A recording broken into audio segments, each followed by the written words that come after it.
I'm Dwight. Once again, this is my partner, Mrs. Brown. Thank you for inviting us out here to talk to you guys today. Great opportunity, great flying here. And I think with more further ado, we'll get started, and I'll let Mrs. Brown lead us. One thing we wanted to just give you a picture of is, we're here to learn alongside with you and to share our experiences with you. And so part of that we thought was you getting to know about our school a little bit. And statistics are really not the way to get to know a school. They're kind of a shortcut. So please forgive me for just using that shortcut. This is some demographic information about Cleveland High School in Seattle, and I'll let you just read it there.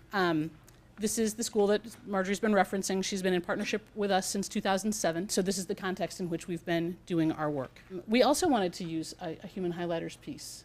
I think Dwight has a way that he's going to manage that.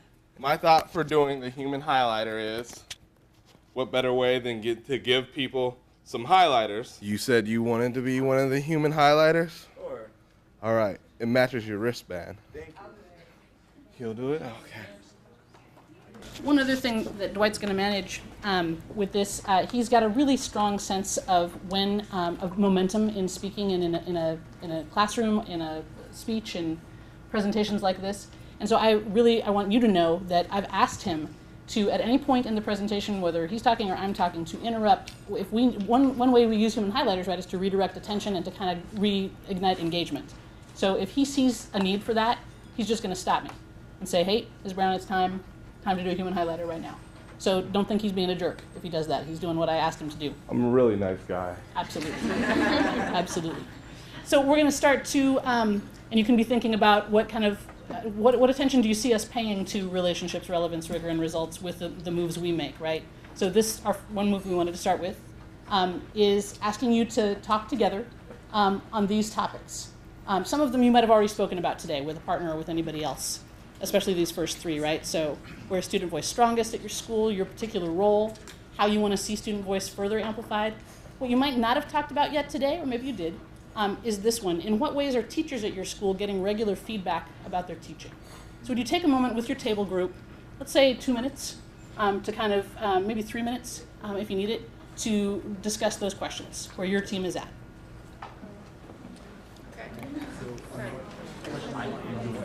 Excellent. So maybe we could do that, like you look through the college catalog for us. We have a very small background. About 1 minute to wrap up your conversations, please. 1 minute left. So Dwight and I heard many different things, of course, going to the different tables.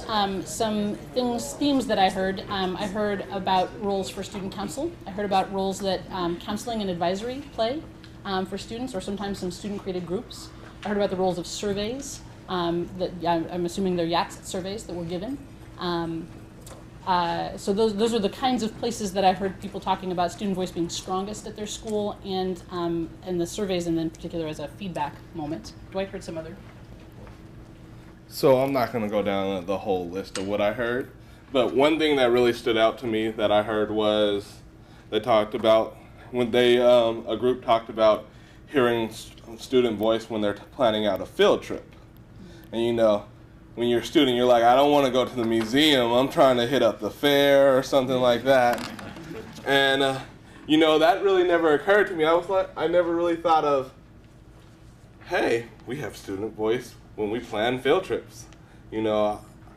So we can kick the museum to the curb, maybe go see a movie or something. Or at least explain why the museum, or at least to have students feeling excited about going to the museum, right? Yeah. Whatever it may be. Museum of Glass. Right? There's a beautiful museum in Tacoma of glass. This was our human highlighters piece, and I wanted to say about this, we're going to move to the next piece. In addition to human highlighters, I think you all have sticky notes on your table.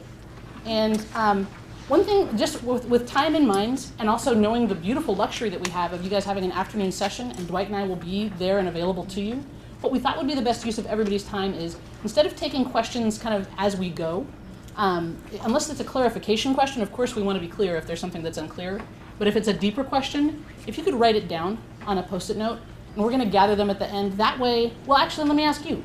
What motivational condition is that trying to address? Having people write down questions instead of ask them. Which of the R's might we be trying to get at with that? What R might we be trying to get at? Reaching every student. Okay, and I'm thinking of our relationships, relevance, rigor. For us, results. For y'all, responsibility. And I thought I saw a hand from Dylan and then Jackie.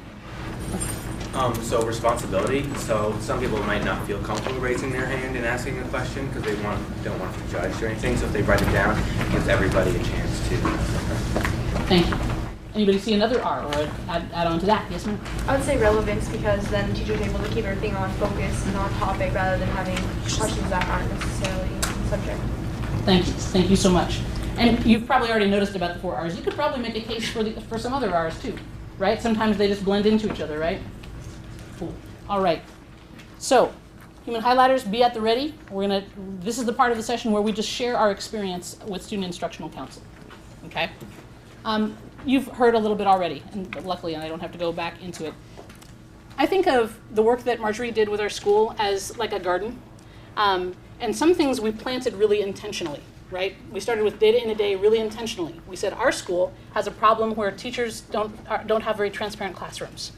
And what better way to open up transparency in our practice than by opening the doors to 50 people coming in to observe classrooms, right? So that was an intentional planted thing, and it had I think, very nice blossom and fruit, right? Things like lesson study, we're not talking about at this conference, but lesson study, home visits, shadowing students, those were all intentionally planted things. Student instructional counsel, I think of as a volunteer plant. We didn't really start out thinking this will happen. It came from data in a day, really, because when data in a day happened, as I think I said earlier, the teachers were like, wow, that's a lot of feedback for our school. It's great to know what our whole school is doing. I want to know how I can get better. I want feedback that's tailored to me specifically. And we noticed that, and we noticed what I said earlier, how the teachers paid so much attention to what students said during data in a day. And so I thought, why not let students do this, right? We'll have students give the feedback to teachers. And that's what we've tried to craft. Are we doing it the best possible way? Will we keep, no. Are we going to keep improving it? Absolutely. Are we going to use ideas that we steal from you guys? Absolutely. But this is where we're at right now. And Dwight was a senior the year that this started, and just a huge influence in making it go well. And I'm so grateful that he could be here.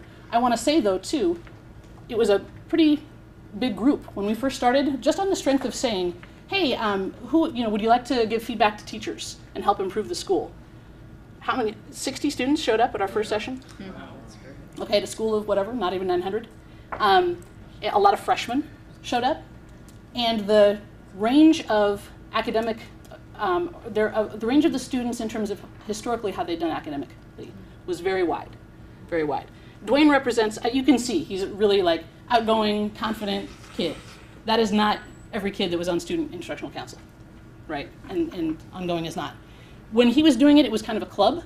One way we've changed it, excuse me, is now it's a class. And that's been great because it gives us a lot more time to do the work that we want to do, set aside time. So what did it look like? What did actually happen there? So student instructional counsel, I don't know how y'all do it in the class now. You just tell me. We would meet up during a period and we'd go out to a class. We'd agreed on the teachers we would go visit previously, so that way we weren't just wandering aimlessly and be like, this teacher's teaching, let's just walk on up in here. But so, say that you're in the class, you're looking, notice some of the cool things that are going on, and like an example of something that we would say would be like, we noticed that the teacher gave great discussion topics, but maybe with the writing wise, she maybe gave the teacher the students too much time.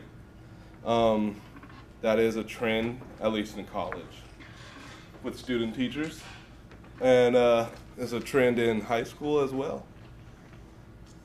And then we would probably end off with a better note, like the students were really engaged, especially if you bring up subjects that relate to now, like if you bring up government and how that's doing. much as we just did really with Marjorie, right? So we'd watch a teacher for about 10 minutes. The students then, we would predetermine which student is going to write to which teacher, so that students really know, that it enhances their relevance, right, as they're in the classroom. They're like, oh, I better really pay attention because I'm going to have to write this teacher a letter. And I really better pay attention to what my peers say because I can incorporate what they see into my letter that I write to the teacher. We debriefed the whole visit, kind of overall, as well as each teacher's classroom. We kind of pause and just do wows and wonders about what we saw. And then the students would email the letters to me. That allows me to pass the feedback along to the teacher without using the student's name. I don't know that it was 100% necessary to do that at our school, but I felt like I wanted to be on the safe side. Just on the off chance that a student might say something that would trigger something in a teacher that would provoke a negative reaction, I thought that was the way to keep students the least vulnerable, in doing it. That might not be necessary in your context. Like I say, I don't even know that it was necessary in ours, but we did it that way. This is big work. There are adults, I would say, that regularly don't do this work very well. And so we wanted students to do it really well. And so we took some steps to prepare them. And these were they. We already had our shared language of the 4 R's. We have an observation protocol that I think is in your packet. Tells like kind of just, it's an easy way for kids to just enter into the process and just say, okay, this is what I'm supposed to do. Human highlighter. Let's pause. Thanks, Dwight. No problem. I think now's the perfect time to do a human highlighter. Just take this time for somebody else to speak on what they're feeling, what they're thinking about this. Why don't you start us off, Mr. Green? Thank you, Mr. Red. I feel like it works, but to the same time in the back of my mind, I'm thinking, is the teacher really being sincere? Because if they have somebody that's like giving them feedback, are they gonna act the same way they act when you're not there than how you are when you're actually in the classroom giving them feedback? Because knowing that somebody's like taking notes on how you're doing, they're gonna try to be the best that they can to make sure that you don't say nothing negative to them. So I'm thinking, are they really being sincere, or are they just changing it up because they know that somebody's gonna take notes behind them? So I'm saying that it could be effective, but at the same time you gotta think about it. Is the teacher really being how they really act? I love that question, and I think it's central to this work. And I rather than try to like respond to it right now, I would love you to hold on to it, and I want you to speak on it again towards the end. Okay. Okay, and see where we're at. Unless if you have another response to that, go for it. All right. So, just a quick response. I would say it goes by a case-by-case basis, and how we do things is there a special way we format our letters, and we try to always make sure to incorporate good things about what we saw as well. And we have teachers that were just like, I don't care about the good stuff, just tell me what I can do better, And I'm not saying all teachers are going to do that, because it's definitely going to be a case-by-case basis. All right. Thank you. So we had our 4 R's that I would teach the students. I would teach them about the observation protocol. We did really clear communication with our staff about this, emails and staff meetings, and because it really had come from teachers when they said we want individual tailored feedback, it wasn't that hard. And then we practiced rounds, so like I would take them a few times, and really, you guys know it doesn't take long. You can do this, so you don't need a lot of support in this. I think I did 2 times, maybe 3, with new students. And then we would meet up and choose the teachers, but then I'd be like, okay, see ya. And I would email teachers and just say, hey, by the way, students will be coming by. Don't be surprised when you see them. And usually I do that like middle of the day, so it wasn't like they had a whole lot of time to get all ready for the visitors. It was just a thing they would know was happening. And then I did some teaching around how do you write these letters. And again, in your packet, I think what you'll see there's a guidelines for effective feedback, and that was the basic kind of lesson. We're going to talk about that in more detail right before you practice. And this is the written sample letter, but you have a typed up sample letter. So that was provided to students. Well, actually, let me be real. I didn't have any sample letters really to begin with, right? So I just wrote one that I thought was the best I could do that seemed in student voice. But as the group has gone on, many students submit letters, and so I have these samples. And so that's what you have, I think, in front of you. So that's how the prep happens. I want to pause for a second. Please, Helen. Just a clarifying question. Did the teachers ask, is it by their request, or is it they're just told on any given day that it's for every teacher? Both. Both can happen. One kind of, again, a volunteer thing that has happened that we didn't really plan for, a thing that started happening is that a teacher would get visited by a team, and then that teacher would say, hey, I've got a project that I'm rolling out in 2 weeks, and I really am kind of wondering how it is. Could I meet with your team of students, and would they give me feedback before I start to teach this project? And many teachers have actually availed themselves of that, and it's obviously, it's one of those classic student voice things where you're like, why aren't we doing this all the time? You know, duh. I do want to pause and also just for your learning right now, to give you a context for this information. I don't think I did a good job laying out the frame of this. When we share this information with you, I also want you to understand the bulk of our session is going to be you practicing doing this. So all the things I'm telling you about that's how we prepared Student Instructional Council. It's also how we want to prepare you today. And what you're going to be doing shortly is watching again Ms. Burton. Sorry about that. You'll see her twice. And then instead of, though, thinking about specifically 4Rs, you're going to then practice writing her a letter using these tools. Or if you have tools you want to use that you know work better for your context, you can use that too. But we want to make our tools available to you to practice with. Last thing I'd say, just in sharing information about Student Instructional Council, is just some next steps. I want to just acknowledge where we are in the process and the growth that I hope we'll do. I am fascinated by the YATS surveys. Helen noted earlier that quantitative data has been kind of where you have lived for a bit, and we've been living in qualitative data. I think we have a lot to learn from that, and I think incorporating that into some of our work would be very powerful. Action research. We've had some starts at some really solid action research projects. One that I think has a good chance of moving forward is some of our students doing this class are also mentoring 9th graders who are starting to be truant. And so for our students to present to our staff about what they see as the root causes of truancy at our school, what they've learned from their mentees are root causes of truancy and how teachers can impact that. And then I just want to say, the feedback letters, like I said, it's a range of students, just like we all have in our schools. You're going to have people who are come in the door, amazing writers. You're going to have people who come in the door whose writing is not what they feel comfortable with.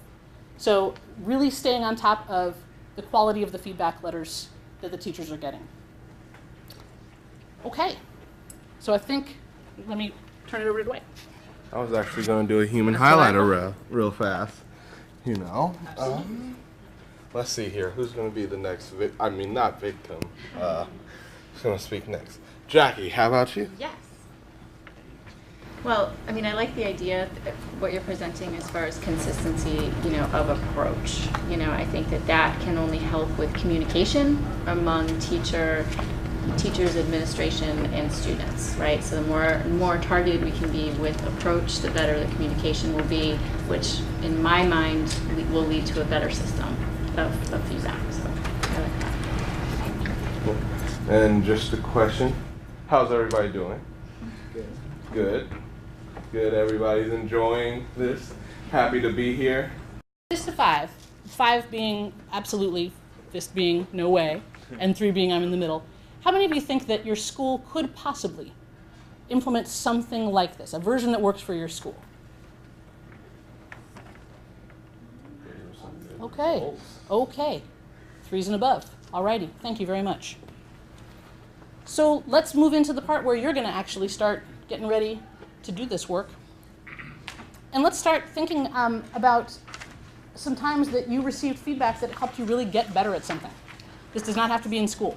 This could be in a sport, this could be in a hobby, this could be in whatever. Just what's a time that somebody told you something or gave you information that helped you get better at something? Would you talk to a partner?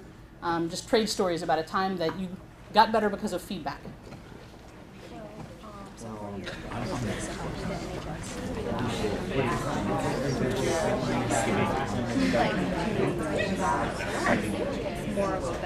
I think this way goes for me too.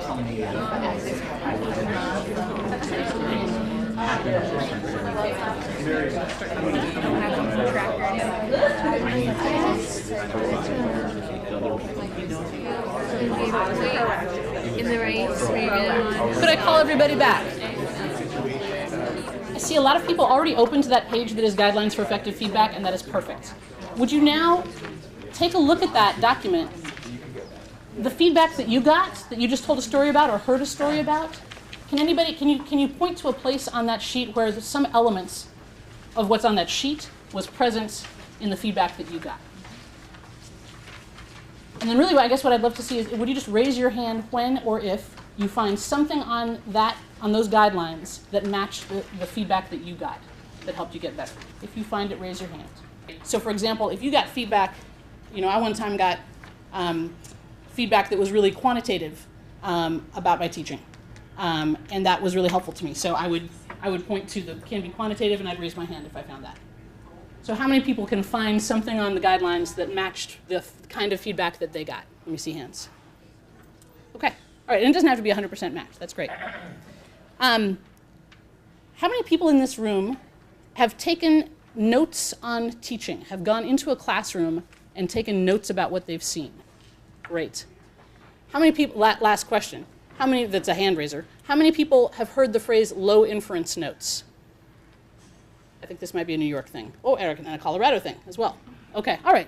Basically, the idea is when you're taking notes on what a teacher is doing and then going to tell them about what you saw, to be trustworthy about what you saw, the less you're interpreting and putting your own opinion into it, the more it is just saying what anybody would have seen if they were looking, the more the teacher can trust your feedback, right? And so you see that, I think, on this sheet. Just even in the first one, gives information rather than opinion. If I say to a teacher, I love the poem you're teaching about, that's my opinion about the poem. If I say you weren't really controlling the class, that's my interpretation of what control looks like, and it's really my opinion about classes needing to be controlled, right? All kinds of my opinions and beliefs are embedded in those statements. So the more you can make your statements to teachers things that anyone might see and agree with, the more you can build their trust. You were going to speak, I think, Dwight, about sandwich versus error, but maybe something else too. All right. I was just going to, for a quick moment, try to simplify. Please. What she said is basically taking a non-opinionated stance on something when you're taking notes. So don't be like, you could have done this better. Just be the way you were teaching was did not capture the student's attention, the full classroom, I would say. And then I will be talking about how we generally structure our letters to the teacher. The very first method we started off with was the sandwich method, and that's where you say a good thing, what you notice needed work, and then end it with a good thing as well. So it's like a little sandwich. Everybody here likes sandwiches? It was a real question. Oh, yes. And then for some teachers, they don't always accept the sandwich method. They may want just a clear statement on what they need help, or they just want their letter to be worded in a different way, which brings us to the AIR method.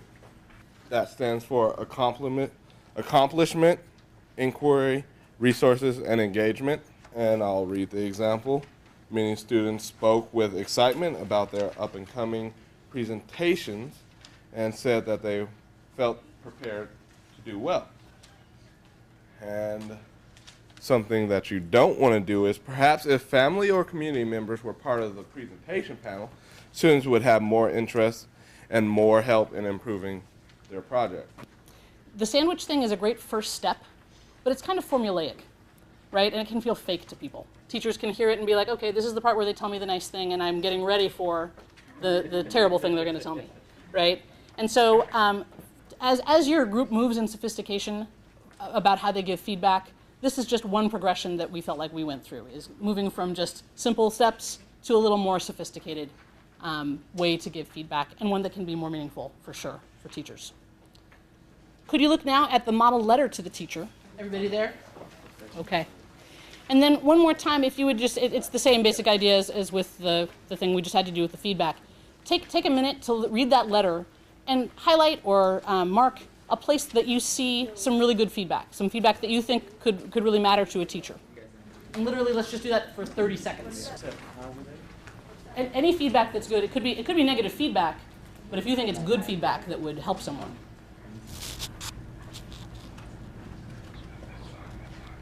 Has anybody not found something that they think might be good feedback?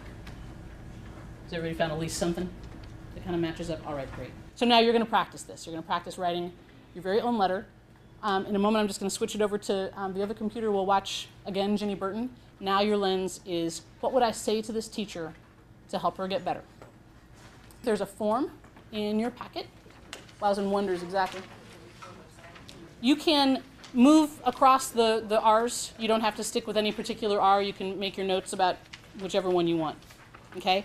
The point of the notes that you'll take is that you could use them later when you're writing the letter. That's the whole point of the notes. So do them in whatever way makes sense for you to be able to use them. Make it three-dimensional. You know, like we made the boxes? Oh, yeah. That's only one dimension, 2 dimensions. I know, but I just drawing that as a okay, so. I'm going to pause it there, and at the risk of telling you something you already know, one thing that I always am reminded of with this particular clip of this particular teacher, sometimes we can really focus notes we want to give to teachers about things that teachers do. Sometimes educators call this moves that teachers make. But I think it's really important to remember that you can give feedback to teacher that's very much based on what students are doing as well. Again, at the risk of telling you something you already know, right? So what we're going to have you do now, is start to take a minute actually first and kind of make some notes, finish up making notes. Let's say take whatever your team needs, a minute or so, to make your own quiet notes, and then start to talk with each other about wows and wonders that you have from that class, things you think you might put into a letter of feedback to the teacher.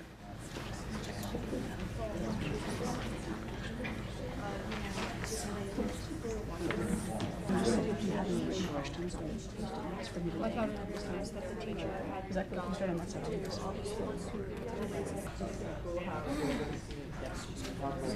So is there a month that you follow? Like, it was loud. It was like instead of a sound, I do that.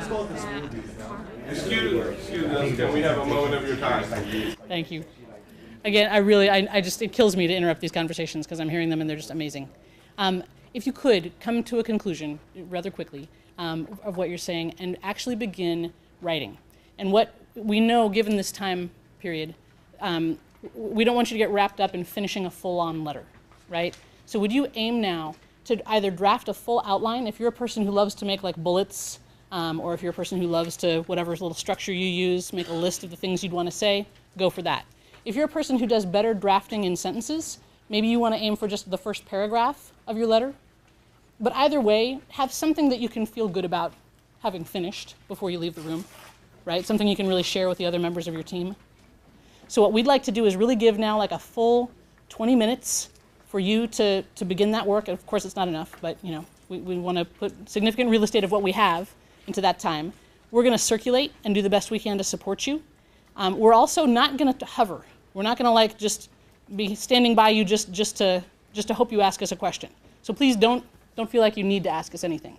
But we want to be available to you to help you work through this work. Is there anything I could clarify before we launch that? You're kind of writing your own thing, or can we like share with others? Do you want to share the writing task with your group, you're saying? I mean, not just write one letter, but are we going to talk about it a little bit before, or is it kind of just like what you took from it on your own? I would say you can continue, like what I just interrupted was you guys talking about what you saw, right? If you need to do a little more of that before you write, go for it. Absolutely. Yes, sir. With the whole sandwich situation, we was analyzing it. Yeah. And we decided instead of calling it like the sandwich, we decided to call it like the smoothie, because instead of just like putting the negative then the bad, you put it all together so that way the teacher just reads through it. Can we go with that I could have not provided, if I had thought about it for days, I couldn't have provided a better example of how you adapt the work to be for you and make it work. So I appreciate it. Thank you. Thank you. You're welcome. Okay, yeah, adapt this however you need to. Whatever norms you have at your school or processes you have at your school that are going to make this work, do it. Write down the language for sure. Okay, 20 minutes. I'm going to set a timer and all that.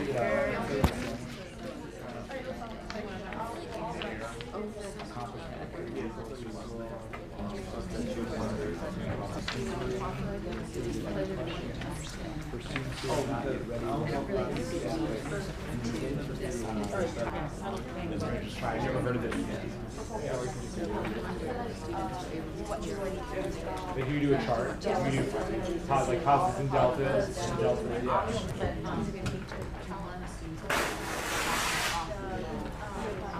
If you haven't already started doing this, can you make sure that you get feedback on your feedback, right? Share with somebody at your table, however you want to manage that, what you would say to that teacher, and have that person say, you know, mark the places that they think will be the most compelling to the teacher. One thing that I'm going to pause and say too, we were talking about late last night, one thing we really want to communicate is it's not just enough for teachers to know what you saw, to just have a list of what you saw.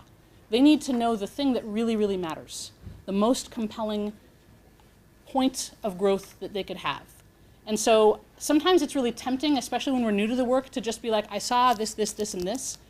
Make sure that also in your work you're pausing and saying, okay, I saw all that, but do I need to tell them all that? Is that the main thing? And I would say, the last thing I would say on this too, is sometimes it's that funny little question that won't go out of your mind, or that maybe the thing you're worried to say might be the thing that needs to be said. And you might have to think a while about how to say it so it can be heard, but listen to that. Listen to that gut. So with that in mind, take a minute now just to wrap up anything, but then please do share with somebody, if you haven't already, what you would say to Ginny Burton, and let them give you some remarks about what they think is particularly strong in what you've said. About 3 minutes to do that.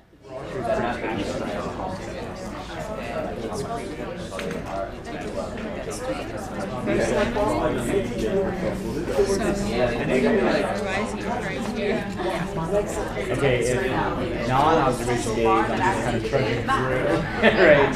And then like on observation days, like, I came up with this activity. You might say like, oh, why don't we do that every day?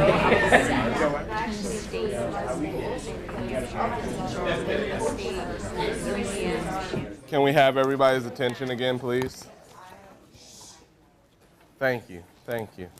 I'm glad you guys were so engaged in your conversations. So, can I have the brown human highlighter? The process will take some time and it won't like happen overnight. That you probably need like training on it, and like the teachers need training, students too.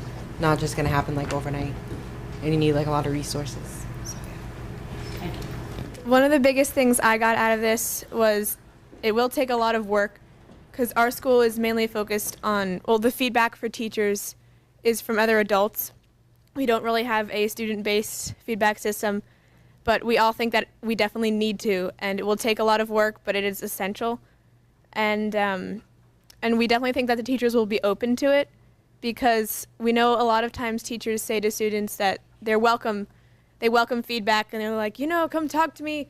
I'd be glad to hear what you have to say, but the students don't feel comfortable, and I think using some of these techniques we can help the students' voices be heard. So now, and we can't answer all the questions. We tried to group them by theme. Thank you, Sophia Brown, for the artwork on the grouping. The 3 themes we found were things about letters specifically, and actions that follow the observations and the letter giving. Prep work, how do we prepare either students, teachers, or whoever for it? And then just worries that people had. So Dwight, I think you've got under letters. Okay. So one of the questions I'm going to address is what's the process of making sure a change is happening? How is it reinforced? And to answer that question, I'd say that this is the teacher's job, and they do want to be good at it. Teachers, they have an important job of bringing up the next generation and making sure they're well educated. And any way at least in my personal opinion, from what I've seen at my school. They always take the criticisms, not criticism per se, but they always take what they hear very well. They work at it to do better and not let that happen as much, or work to make it strive, actually. Yep, thank you. And I'm kind of pushing us through, so because I know we're coming to the end of our time. Can you please give examples of error came up? Could you look really fast at the Dear Ms. Jones at the sample letter? Just for super clarity on this, I would call the last line of the first paragraph, starting with the posters, an example of accomplishment. The students are saying this is something that you've accomplished. I would call the second line of the second paragraph, starting with just about, an encouragement. I would call the sentence starting in the middle of that paragraph with we wondered if, using your classroom microphone, I would call that resources. The students are pointing that teacher towards an existing resource in the class. The third line in the last paragraph we also found was encouragement too. And excuse me, I think the inquiry was the last line of the second paragraph, we wondered how students could see more connection. So just in case that's, I know we didn't spend much time on that. We're going to do worries now in that category, and the question I'm addressing is, how do you know that the teacher or student is not really acting like that because you were there? And Brandon's question from earlier. Yes. And to answer that question, like earlier, I said it was a case-by-case basis. But think about how when you go to a job interview, you act to the best of your ability. I know when I go, my voice gets a little light-pitched. I try to be very more social than I already am, actually. And even when that happens, when you get the job, you're not going to come to work every day and act that same way. You're going to mellow out. And with that being said, teachers may be a little bit nervous of the process, but they definitely do mellow out. If the best you can do at a job interview is pretty bad, then that's feedback that somebody needs to hear, right? And if the best that a teacher can do when people come in to observe them is, still has work to go, right? So even if it's fake, if that's the best they can fake it, does that make sense? Yeah. And this is in worries too. Kind of just, does this replace supervision and evaluation? How do you keep this process from becoming poisoned for teachers, basically, as a theme that we saw in the question? And there was a flip side of that too. But building by total transparency about the process with teachers, if you can create an ecology, a garden, where your teachers at your school are asking for feedback. That, I know for us, that was what I think made it work. It wasn't our principal saying, I want students to patrol teachers' classrooms and, report back. It was teachers saying, we need more individual feedback. So if you can create that same driving need for your teachers, however you do that, I think it will help a lot. And no, it has nothing to do with evaluation. Students' stuff is not shared with principal or any evaluator. It's a process that's really between the students and the teachers, with the exception of sometimes administrators would ask students to accompany them on their walkthroughs, but just to get their insight. My question in prep is, how do you get people, students and teachers, comfortable with these pop-in observations? How do you prepare them initially? And I kind of want to go back to my metaphor about job interviews. When you get the job, your first day at work is going to be pretty nerve-wracking. You're going to meet a whole bunch of new people, but then later on you start making new friends. It becomes less stressful, and then you just expect it. Same way you get to Carnegie Hall, right? Practice. When Leah was recapping earlier and she talked about, we know it's going to be a lot of work, it's going to take time, not going to happen overnight. Okay. Mentally, if you could think of this second question, I won't take time for us right now to do this, but I know you're already thinking about it. What are you going to work on this afternoon that relates to our work that we just did? And then, in a session about feedback, how could we not ask you to give us some feedback? If you look, I think it's the very last page. Dwight and I want to get better. I just can't even tell you how remarkable it's been presenting to this group and working with this group. Dwight and I have had the experience of presenting together before. Usually it's to people who are still caught up in students could help with schools getting better. That's their place. You guys are in a whole other place, and it's really helps us grow. So help us grow some more. please, by taking a minute for the feedback. While you're doing that, I'm just going to put up here some related resources that you probably have gotten multiple places during this conference that you could go back to for doing this work. I just don't even know a good way to close this. It's just really been so fun. Dwight, you want to say anything to the group? Sure. All right, everybody.